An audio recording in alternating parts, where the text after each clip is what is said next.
राज्यभरामध्ये विधान परिषदच्या निवडीबाबत चर्चा सुरू असतानाच आता शिवसेना उबाटा गटाने मात्र पुणे शहरामध्ये पक्ष बांधणीला सुरुवात केलेली आहे। खरं तर महानगरपालिकेमध्ये शिवसेनेला मोठा पराभव जो आहे तो स्वीकारावा लागला आणि त्यामध्येच वसंत मोरे जे आहेत त्यांचा देखील पराभव झाला। मात्र यानंतर आता वसंत मोरेंचं काय होणार, त्यांना पुन्हा पक्ष संधी देणार का, याकडे सर्वांचं लक्ष होतं आणि आज सकाळीच शिवसेनेकडून वसंत मोरे यांना शहर प्रमुख या पदी त्यांची नियुक्ती करण्यात आल्याची घोषणा करण्यात आलेली आहे। आणि आता माझ्यासोबत वसंत मोरे आहेत।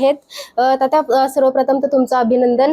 काय सांगाल, आता शहर प्रमुख पदाची तुमच्यावरती जबाबदारी देण्यात आलेली आहे, काय भावना? मान्य उद्धव साहेब ठाकरे, मान्य संजय राऊत साहेब, मान्य आदित्य साहेब आणि मान्य सचिन नायर भाऊ यांच्यामुळं आज मला या पुणे शहरामध्ये शिवसेना शहर प्रमुख म्हणून माझी नियुक्ती झाली आहे। आणि या शहरामध्ये मी गेली 20 वर्ष सातत्याने सक्रिय राजकारणामध्ये आहे। 21 वर्ष नगरसेवक म्हणून या शहरामध्ये काम केलं आहे। या शहराचा विरोधी पक्षनेता, या शहराचा मनसेत असताना शहर प्रमुख, या सगळ्या पदांवरती मी काम केलेलं असल्यामुळं माझ्या त्या अनुभवाचा फायदा ही महानगरपालिका असेल किंवा शहर प्रमुख पद असेल, या सगळ्याचा फायदा पक्षासाठी फार मोठ्या प्रमाणात होईल।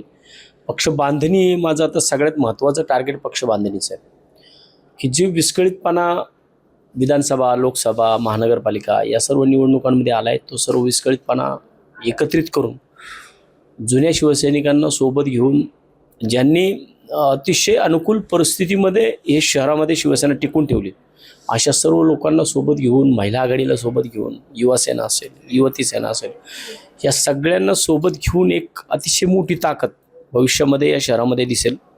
आणि विशेषतः या शहरामध्ये आज महापौर भारतीय जनता पार्टीचा आहे आणि उपमहापौर हा त्यांच्याच पक्षाचा RPIचा आहे आणि विरोधी पक्षनेता हा राष्ट्रवादी काँग्रेसचा आहे। त्यामुळं मला वाटतं की महायुतीच्याच माध्यमातून ही सगळी पदं त्यांच्याकडे आहेत। त्यामुळे या शहराला विरोधी पक्षनेता जरी असला महायुतीतला, परंतु विरोधी पक्ष राहिलेला नाही आहे। त्यामुळं भविष्यामध्ये या शहरामध्ये खऱ्या अर्थानं खऱ्या विरोधी पक्षाची भूमिका तुम्हाला शिवसेना उद्धव बाळासाहेब ठाकरे करताना दिसेल।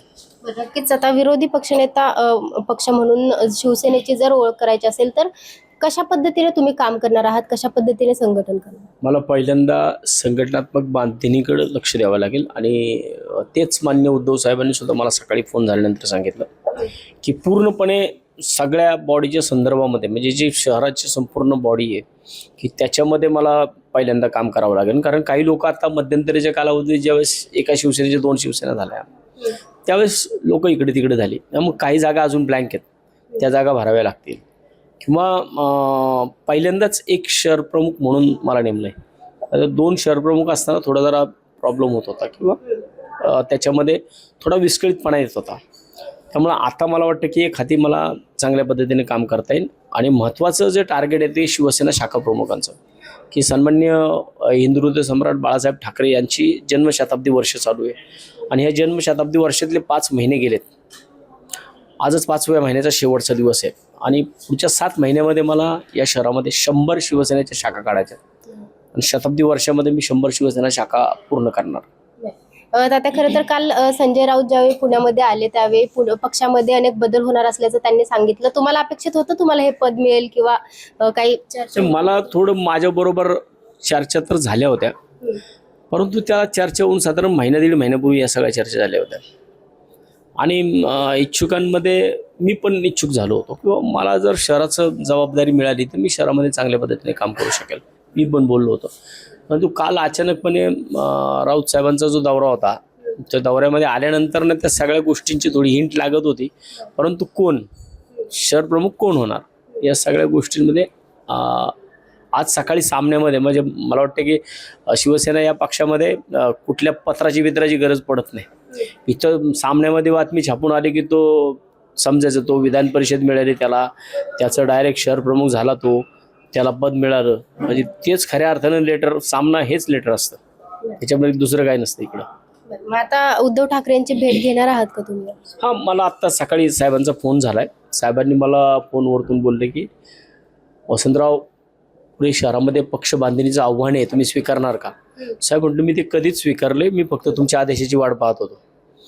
म्हटलं छान, 2 दिवसामध्ये मी तुम्हाला फोन करेल 2 दिवसामध्ये तुम्ही भेटायला या. त्यांना संपूर्णपणे शहराची जी काही जंत्री आहे, जो काय ढाचा आहे सगळा संघटनेचा, त्याच्यामध्ये थोडं काही बदल करायचं असं साहेब म्हटले. त्यामुळे त्या सगळ्या गोष्टींमध्ये मला त्यांनी सगळी यादी मागवली आहे. आत्ता ज्यांनी निवडणुका लढवल्या त्यांची सुद्धा यादी मागवली आहे आणि त्या सगळ्यांना बोलवून त्यांच्यासोबत सुद्धा चर्चा करून मग शहराचं काय करायचं आणि त्याच्यानंतरनं मग शहरामध्ये संघटनात्मक जनता दरबार मला महत्त्वाचे चालू करायचे. कारण जनता दरबार हा माझा अतिशय आवडीचा विषय आहे. त्याच्यामध्ये लोकांना फक्त लाईट, रस्ते, पाणी, ड्रेनेज शिवाय इतरही कामं करता येतात आणि त्याच्यावरती खऱ्या अर्थानं जो शोषित पीडित या शहरामधला आहे तो तिथं येतो, त्याला मला न्याय देता येईल. कोणकोणत्या मुद्द्यांवरती तुम्ही लक्ष देणार आहात पुण्यात? मी शहरातला महत्त्वाचा सगळ्यात ऐरणीवरचा मुद्दा कुठला असेल तर तो आरोग्याचा आहे. आता तुम्ही येता जाता तर खालच्या बाजूला, ह्याच बिल्डिंगच्या खालच्या बाजूला महापालिकेत पाहिले की जिकडं आता शहरी गरीबी योजनेचं लोक बसतात, तुम्ही त्यांची काय अवस्था आहे तिथं? त्यांना प्यायला पाणी मिळतंय? म्हणजे ती लोक आहेत ना, ते पुणेकर आहेत, ते काही भिकारी नाही आहेत. त्यामुळे त्यांना तिथं बसण्यासाठी व्यवस्था असली पाहिजे, त्यांना पिण्यासाठी पाणी तिथं असलं पाहिजे. ह्या सगळ्या गोष्टी पालिकेने दिल्या पाहिजेत. दुसरा इथला शिक्षणाचा विषय शहरातला फार महत्त्वाचा आहे आणि मी शैक्षणिक विषयावरती कात्रजमध्ये फार मोठ्या प्रमाणात काम केले. माझी शाळा ही पुणे शहरातली सगळ्यात मोठी शाळा आहे आणि तिथं शिक्षण इतक्या चांगल्या दर्जाचं मिळतं की दरवर्षी 10वीच्या शाळेच्या मला बोर्ड लावावा लागतो ॲडमिशन संपले म्हणून. शिवाय इथला वाहतुकीचा प्रश्न हा पुणे शहराचा अतिशय बेकार झाला आहे. समाविष्ट गावांमध्ये मी जिकडं ज्या भागामधनं येतो त्या समाविष्ट भागामध्ये पाण्याचा प्रश्न अतिशय बिकट झाला आहे. म्हणजे अक्षरशः जी गावं समाविष्ट झाली त्या गावांना भीक नको पण कुत्रावर अशी परिस्थिती आहे. त्यामुळे मला वाटतं की त्या ठिकाणी सुद्धा लक्ष देणं तितकंच गरजेचं आहे. पण त्या तुम्ही म्हणजे कात्रजमध्ये नक्कीच तुम्ही खूप कामं करता, ते दिसतं देखील तुमच्या फेसबुकवरून आणि यावरून. पण शहरामध्ये कशा पद्धतीने करणार आहात? शहरामध्ये सुद्धा ज्या आम्ही जो संपूर्ण सेटअप लावतोय त्याच्यामध्ये उपशहर प्रमुख, विभाग प्रमुख, उपविभाग प्रमुख ह्या प्रत्येकाला त्याच्या विधानसभेची जबाबदारी, म्हणजे 8 विधानसभा जर असतील त्या 8 विधानसभामध्ये 8 विधानसभा अध्यक्षांची जबाबदारी असणार आहे. उपशहर प्रमुखांची म्हणजे प्रत्येक एकमेक मॉनिटर करेल. म्हणजे एकमेकांनी जर एकमेकांवरती वेगळ्या विषयात लक्ष ठेवण्यापेक्षा जर कामांवरती लक्ष ठेवलं, एकमेकांना कामांमधनं मॉनिटर केलं, इथं कोण कोणाचा बॉस नसणार आहे. सगळ्यांना एकमेकांना मिळून जुळून काम करावं लागेल, परंतु ते काम पब्लिक ओरिएंट व्हायला पाहिजे. म्हणजे त्यातनं रिझल्ट आले पाहिजे. चौकात जाऊन आंदोलन करून होणार नाही आणि नुसत्याच आंदोलनाने शहराचा विकास होत नाही. त्याच्यामध्ये तुम्हाला पालिकेमध्ये काम करत असताना शहरातले जी काही तुमची स्थानिक स्वराज्य संस्था त्याच्यामध्ये अधिकारी वर्ग आहे, त्या सगळ्या अधिकारी वर्गाला सुद्धा तुम्हाला सोबत घ्यावं लागेल. जी काय आत्तापर्यंत अशी भूमिका होती की शिवसेना म्हणजे विरोधी पक्ष, परंतु या शहरामध्ये याच शिवसेनेचा स्टँडिंग कमिटी चेअरमन होता, या शहरामध्ये शिवसेनेचा विरोधी पक्ष नेता होता, या शहरामध्ये शिवसेनेचा उपमहापौर होता.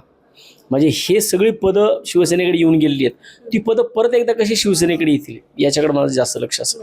नक्कीच. आता शेवटचा प्रश्न, आपण पाहतोय की गेल्या काही दिवसांपासून शिवसेनेला म्हणजे गळती लागली आहे थोडक्यात, आणि पुण्यामध्ये जास्त करून भाजपचं वर्चस्व आहे. तर कशा पद्धतीने पुन्हा शिवसेनेला तुम्ही उभं करता? ते वर्चस्व नाही, ती सूज आहे.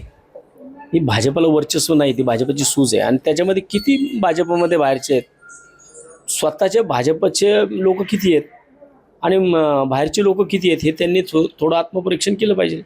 आज इथं शहरामध्ये 100पेक्षा जास्त नगरसेवक तर पहिल्यांदा निवडून आलेले आहेत आणि आज आपण सभागृहामध्ये काय चाललंय ते बघतो. हुकुमशाही कशा पद्धतीने चालू आहे, एककल्ली कारभार कसा चालला आहे. 3 महिन्याच्या आतमध्ये जर अनेक गट सभागृहात झालेत. त्यामुळं जर अशा पद्धतीने जर होणार असेल तर त्यांच्यावरती सभागृहात आमचा एक नगरसेवक आहे, नितीनदादा आमचा सभागृहात आहे, परंतु सभागृहामध्ये एक नगरसेवक जे आमचे संजय राऊत साहेब आहेत ना, एक दाऊद सौ राऊत, एक राऊत सौ दाऊद असं आहे ना, तसं आमचा नितीनदादा या ठिकाणी काम करताना तुम्हाला दिसेल. दादाला सुद्धा मी माझ्या 15-20 वर्षाचा जो अनुभव आहे सभागृहातला तो मी त्यांना आता शेअर करायला सुरुवात केलेली आहे. त्यामुळे सभागृहामध्ये मागच्या वर्षी पंचवार्षिकमध्ये वसंत मोरे 2च नगरसेवक होता, पण तो 100ला भारी होता. आणि आता जरी बाहेर असलो तरी बाहेरचं मैदान आणि आतलं मैदान आम्ही दोन्ही सांभाळू. धन्यवाद त्या संवाद साधल्याबद्दल. तर हे होते वसंत मोरे. आता शहर प्रमुखची त्यांच्यावरती जबाबदारी देण्यात आलेली आहे आणि एकूणच जर पाहिलं तर आता आमचा जो एकच नगरसेवक आहे तो आता भाजपच्या सर्व नगरसेवकांवरती भारी पडणार आहे. मी त्यांच्याशी माझा सर्व अनुभव जो आहे तो शेअर करायला सुरुवात केली आहे. त्याचसोबत पुण्यामधील जे शिवसेना आहे त्याचे आता संघटन जे आहे ते एकत्रित बसून आम्ही सर्व चांगल्या पद्धतीने करणार आहोत आणि उद्धव ठाकरेंची भेट देखील घेणार असल्याची माहिती वसंत मोरे यांच्याकडून देण्यात आली. पुण्याहून स्नेहल निमगरे, महाराष्ट्र टाइम्स ऑनलाईन.